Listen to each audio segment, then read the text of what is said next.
नमस्कार, मी विशाल परदेशी. या बुलेटिनमध्ये आपण सुरुवात करतोय न्यूज 18 लोकमतच्या खास वृत्तमालिकेतील ब्रेकिंग न्यूजने. पोलीस भरतीबाबत गृह विभागानं काढलेला अध्यादेश रद्द करण्याची नामुष्की आता राज्य सरकारवर ओढावली आहे.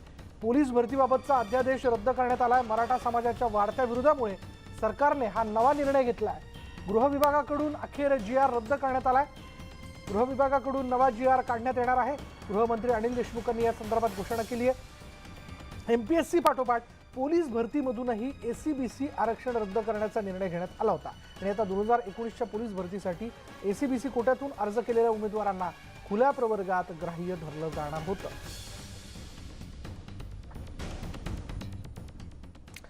याबद्दल बोलूयात. आमचे प्रतिनिधी सागर कुलकर्णी आपल्या बरोबर आहेत.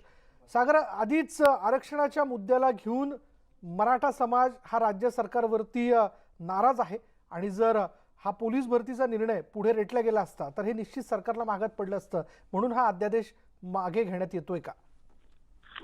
विलास, MPSC परीक्षेमध्ये जसं SBC साठी वेगळं करण्यात आलं होतं तसंच स्वरूपात आता पोलीस भरती केली जात होती आणि त्यामध्ये SBC कॅटेगरी करण्यात आली.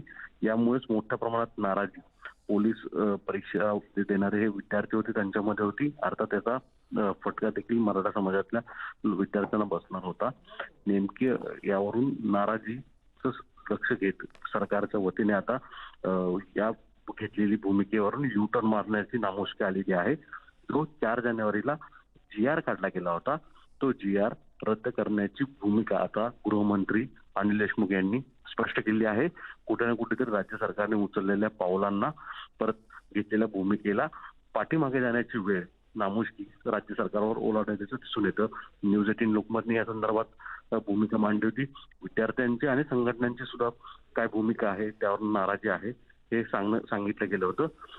या सगळ्या गोष्टीचा राज्य सरकारने आता दखल घेतलेली आहे आणि घेतलेला निर्णय जो GR आहे रद्द करण्याची भाषा आता स्वतः गृहमंत्री करताना दिसून येत आहे. धन्यवाद सागर या सगळ्या माहितीबद्दल. याच विषयी गृहमंत्री अनिल देशमुखांनी काय माहिती दिली आहे पाहूयात.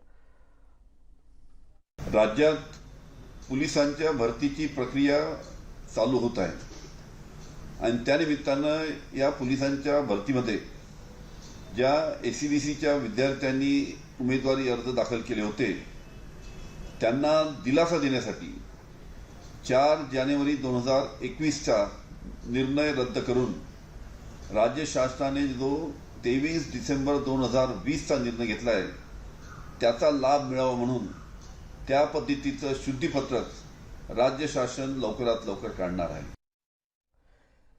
आणि यानंतर पोलीस खात्याच्या संदर्भातली एक महत्त्वाची ब्रेकिंग न्यूज अशी आहे की पोलीस महासंचालक पदाचा हेमंत नगराळे यांनी पदभार स्वीकारला आहे. पोलीस महासंचालकपदी हेमंत नगराळे यांची प्रभारी नेमणूक करण्यात आलेली आहे. राज्य पोलीस मुख्यालयात त्यांनी आज पदभार स्वीकारला. बोलूयात आमचे प्रतिनिधी अजित मांढरे आपल्या बरोबर आहेत. अजित, काय तपशील?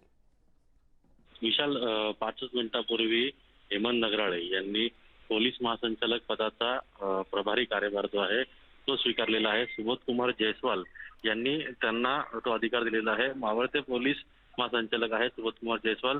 जसं आपल्याला माहिती आहे की सुबोध कुमार जयस्वाल यांनी स्वतःहून राज्य सरकारला विनंती केली होती की त्यांना राज्य पोलीस महासंचालक पदावरून मुक्ती द्या, कारण का त्यांची एक नाराजी होती की मुंबई पोलीस दलाबद्दल किंवा ओव्हरऑल राज्यातल्या पोलीस दलाबद्दल जे काही महत्त्वाचे निर्णय राज्य सरकार घेते त्या कोणत्याही निर्णयाबाबत त्यांना विचारात घेतलं जात नाहीये.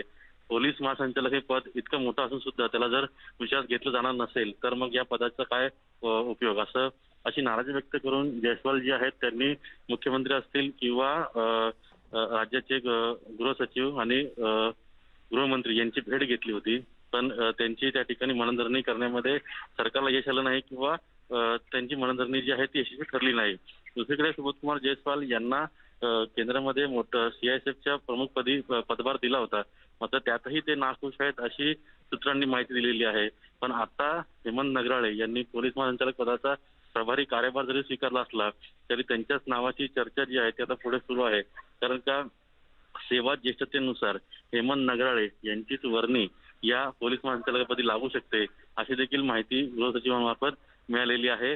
ही जी प्रक्रिया आहे ही प्रक्रिया अशी असते की पोलीस महासंचालक यांनी पदभार सोडल्यानंतर त्या ठिकाणी त्यांच्या खालोखाल जे सेवा ज्येष्ठतेनुसार अधिकारी असतील त्यांना ऑटोमॅटिकली हे पद दिलं जातं आणि त्या ठिकाणी हेमंत नगराळे यांची वर्णी या ठिकाणी लागलेली आहे. तर युपीएससी समिती जी आहे 3 जणांची त्या ठिकाणी हेमंत नगराळे यांच्या या संपूर्ण आजच्या गेलेल्या पदभाराची संपूर्ण माहिती दिली जाईल आणि त्या माहिती अंती त्यानंतर हेमंत नगराळे यांचं नाव निश्चित केलं जाईल.